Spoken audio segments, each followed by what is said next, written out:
रीमा बहू, अब तो चाय बना के पिला दो। शाम के 5 बज गए हैं और अभी तक चाय का कोई नामो निशान नहीं है। अभी ला रही हूँ मम्मी जी। थोड़ी देर बाद रीमा चाय लेकर अपनी सास के कमरे में आ गई। उसके आते ही सासू माँ बोल पड़ी, बहू के बात है।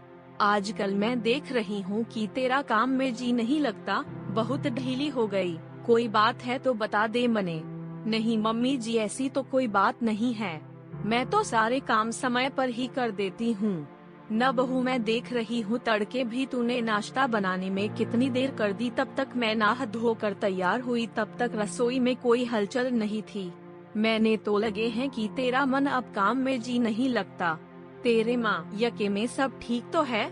मैंने देखा है, जब भी तेरे मायके में कोई परेशानी हो तो तू भी बदल जावे है। फिर तेरे रंग ढंग ससुराल के नहीं होते। आप क्या कह रहे हो मम्मी जी?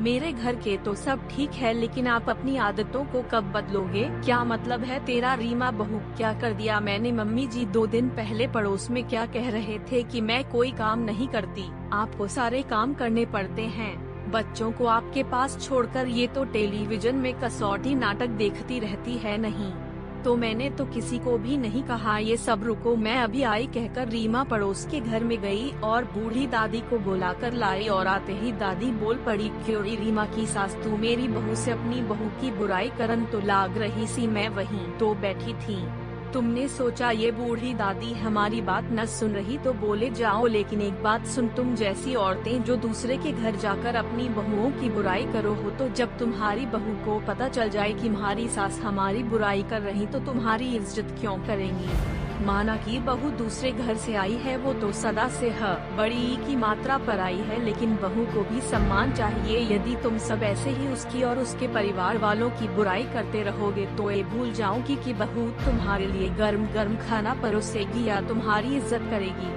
ताली हमेशा दोनों हाथों से बजती है, तो देख लो तुम अपने लिए कैसा व्यवहार चाहती हो, यह तुम पर निर्भर करता है। बूढ़ी दादी बोले जा रही थी तो रीमा की सास गर्दन झुकाकर सुन रही थी। उन्हें भी अपनी गलती का एहसास हो गया था।